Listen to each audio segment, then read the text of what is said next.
குண்டா இருக்கிற இந்த குட்டி பையன் ஒரு சாக்லேட் ஃபேக்டரியில இருக்கிற கிரீமை எல்லாம் அப்படியே சாப்பிடுறான். அது மட்டும் இல்லாம கீழே இருக்கிற புல்ல எல்லாம் கூட எடுத்து சாப்பிடுறான். அதுக்கப்புறமா அங்க ஒரு சாக்லேட் ஆர் ஓடிட்டு இருக்கான். இந்த பையன் அங்க போய் அந்த சாக்லேட் எல்லாம் எடுத்து குடிக்க ஆரம்பிக்கிறான். அதை பார்த்த ஃபேக்டரியோட ஓனர் அப்படி எல்லாம் பண்ணாத, அது பெரிய ஆபத்து அப்படின்னு சொன்னதுக்கு அப்புறமா கூட அந்த பையன் அதை ஒண்ணு கண்டுக்காம அந்த சாக்லேட் எடுத்து குடிச்சிட்டே இருக்கான். இதே நேரத்துல அந்த பையன் ஸ்லிப் ஆகி அந்த ஆத்துக்குள்ளேயே விழுந்துடுறான். அந்த சாக்லேட் ரொம்ப திக்கா இருக்கிறதுனால அவன் உடம்பு ஃபுல்லா ஒட்டிக்கிட்டு அவன் மூச்சு விடவே ரொம்ப கஷ்டப்படுறான்.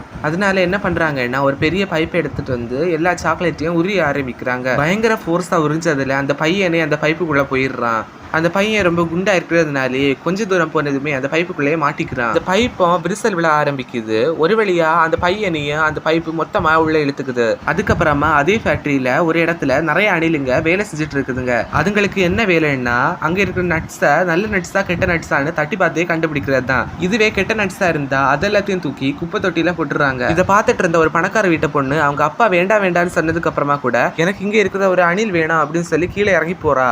அப்போ அந்த அணிலுங்க அவளை கீழே தள்ளி போட்டு அவ மேலே ஏறிக்குதுங்க. ஒரு அணில் மட்டும் அவ தலைக்கிட்ட வந்து நல்ல நட்டா கெட்ட நட்டா அப்படின்னு தட்டி பாக்குது. அவ தலையில இருந்து வித்தியாசமான சத்தம் வந்தனால அவ கெட்ட நட்ஸ்ன்னு சொல்லி அவளை தூக்கி குப்பை தொட்டியில போட்டுருதுங்க.